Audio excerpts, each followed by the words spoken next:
the government of Iraq. I held no brief for the government of Iraq. Indeed, throughout the 1980s, I was part of a campaign to try and stop arms sales to Iraq because of the way they were treating the people of that country, and end that close relationship with Iraq, which that government in the 1980s was happy to foster and continue. But the war was based on the idea of weapons of mass destruction. The war was based on George Bush's rather strange view of the world enunciated in the 2002 State of the Union address, when he talked about an axis of evil of countries that he seemed rather unaware of at the time during his contribution. And we went along with all that stuff. We defied a demonstration of well over 1 million people in London. I was part of that. Indeed, I spoke at that demonstration. Well, in fact, I was one of the organisers of that demonstration. And I think we have an issue there that we have to recognise what a fundamental error that was. And I await with interest the publication of the Chilcot report. And it can't come out too soon, as far as I'm concerned. It's been there for far too long. But the other issue was economic, and the economic issues were twofold. Firstly, we seem to have too little trust and too little faith in public services, or a preparedness to fund public services in an affordable way, and so we promoted new schools and new hospitals, welcome as new schools and new hospitals are, but I don't think we should have to buy them back from the people that we sold them to through the private finance initiative. I think private finance initiative is a real problem within the NHS and a real problem within the education system, and I'll come back to that in a moment. We also didn't do enough to regulate the banking system. It wasn't the entire cause of the crash in 2008. The crash was caused by the banks themselves, by the subprime mortgage crisis in the USA, by the way in which they played ducks and drakes with every national government, and the way the banking system was basically let off the hook. That crash cost an awful lot of people an awful lot of money, in the sense that government had to buy the shares of the banks in order to bring them into public ownership, and spent a great deal of money on quantitative easing in order to keep the economy and those banks afloat. We were right to take the banks into public ownership. George Osborne is utterly wrong to be allowed to sell the shares of RBS or any other bank at a loss, as he's doing at the present time. But having been through the experience of that crisis, and that clearly meant that national debt went up, the solution to it is what? To impose austerity, to deflate the economy, to lower living standards, lower wages, dismiss public sector workers, cut local authority expenditure, reduce benefits, and generally make life worse and more miserable for all of the poorest and most vulnerable people within our society, and then propose a series of tax moves, and the governments have done that, all of which result in a greater level of inequality in our society. I challenge the whole austerity agenda, not just for what it does immediately to the most vulnerable within our society, but because essentially it is a political trick, a political argument about shrinking the state and shrinking the role of the public sector in the provision of services for people's lives and their opportunities. And that we have to challenge. And I think our problem in 2010 was that we'd essentially fallen into that trap of proposing austerity after the 2010 election, and we still haven't learned the lessons by 2015. So good as much of the stuff was in the 2015 election, the problem was we were still going to be cutting expenditure that goes on to local government, we were still going to be dismissing public sector workers, we were still going to be going through that process of austerity.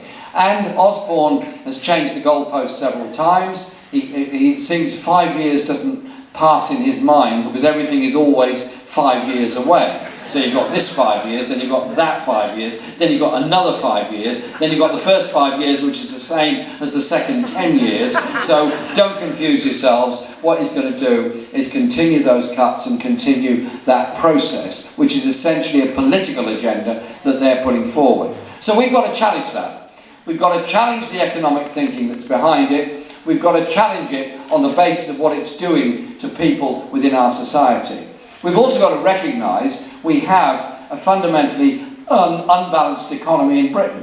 80% of workers are working mainly in the service sector. We've allowed manufacturing industry, high technology industries to suffer a great deal. We've not invested enough in infrastructure. We haven't invested enough in housing or education or many other areas. So we as a party have got to be prepared to grasp a few nettles. One of which, the first which, is to challenge the whole politics behind austerity. The second is to not say that public expenditure is automatically a bad thing, but recognise that you invest in public services, you also invest in the rest of the economy.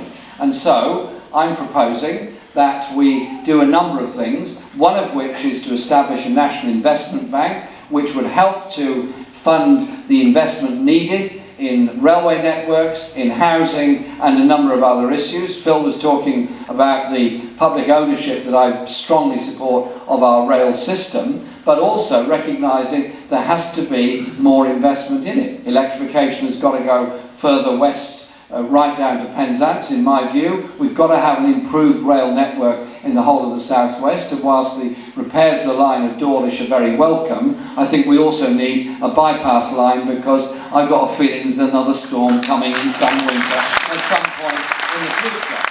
And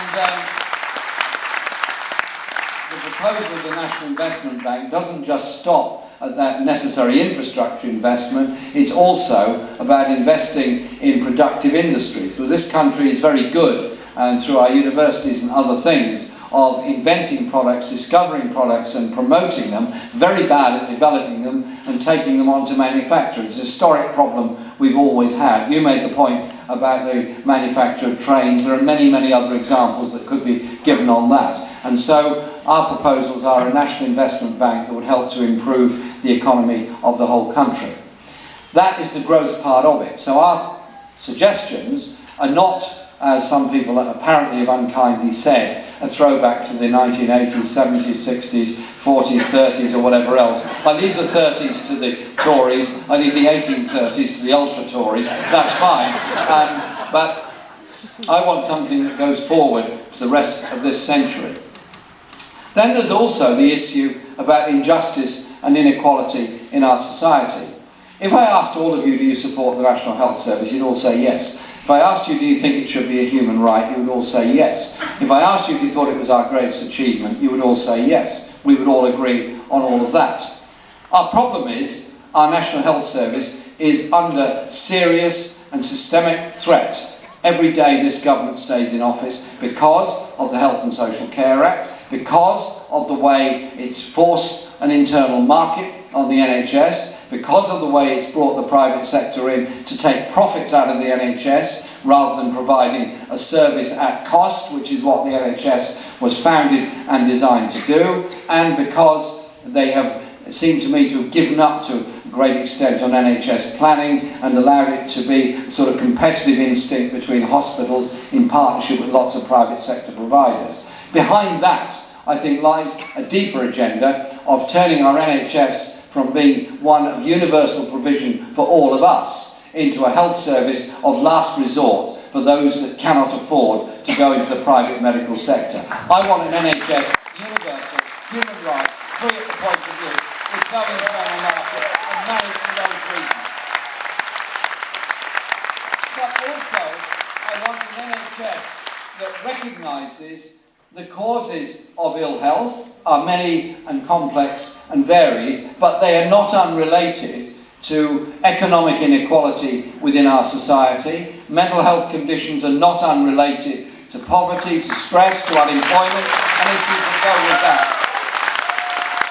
And if we take a bus ride across any major city anywhere in Britain, and you can measure the life expectancy by the wealth index of the area you're passing through on that bus. You can cross Glasgow, you can see that. You can cross Birmingham and see that. You can cross Manchester and see that. You can cross London and see that.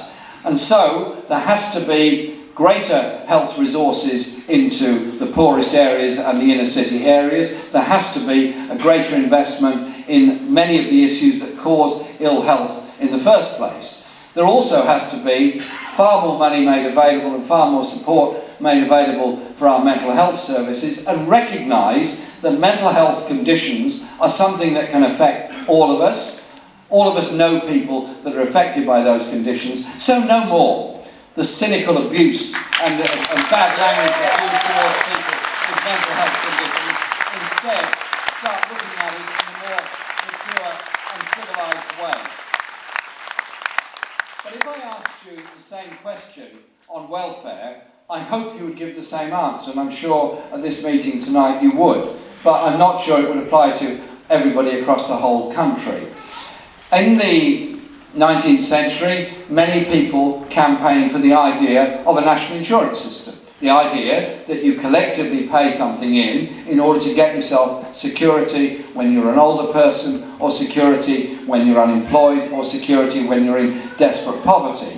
A civilised, sensible idea to put forward. It grew out of the principle of the family societies, which in turn grew into the unions. That was the basis of national insurance. The Labour government after the Second World War went much further, adopted the Beveridge Report, which was written during the Second World War, which was the idea we have a comprehensive wraparound welfare state that would prevent anyone falling into destitution. Somewhere along the line, we've kind of gone away from that. And you look across any city in Britain, any time, you find desperate people. You find people living rough, you find people sleeping on the streets, you find people begging, you find people that are often in a very bad place and quite confused. Somewhere along the line, a combination of poor advice, huge holes in the safety net of the welfare state system, and sanctions against those that have become confused or maybe applied wrongly or whatever else, that we end up with people being utterly destitute in our society.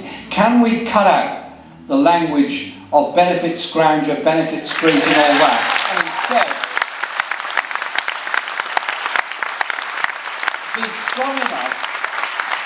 be strong enough and be proud enough to say we want to live in a society where we measure our success by the number of people who are not sleeping on the street, who are not homeless, who are not destitute, and that we recognise everybody deserves to be looked after in some way within our society. Our welfare state is under attack all the time. The Tories took away a huge slice of the budget in the first budget after the 2010 election. They're now taking a further 12 billion away from it. They are taking benefits away from those with disabilities. They're taking benefits away from children in larger families. They are once again at their work of attacking the whole welfare system and accompanying it with the usual series of lurid tabloid attacks on those people that legitimately, correctly and legally access benefits to which they are entitled. So, I think we have to utterly oppose the welfare reform bill that's going through Parliament at the present time. We have to oppose the benefit cap that's been put there, not because any of us like spending excessive amounts of money where it is not necessary, but in the absence of regulation of rent and in the absence of a realistic minimum wage, which in my view would be the TUC figure, £10, then what we're doing is actually having a welfare budget that has the strange combination of both subsidising low wages and subsidising high rents at the same time. And so, in a sense, we're paying the price of the Thatcherite rush to sell council housing in the late 1970s and early 1980s, the lack of investment in developing new council housing, and now the government is going even further in trying to force housing associations to sell properties, having vast discounts on offer to sell more council housing, inadequate replacement, and also a failure to appreciate that a large number of the places that are sold actually end up in the private rented sector, charging rents that are 2 or 3 times of the levels that are charged by council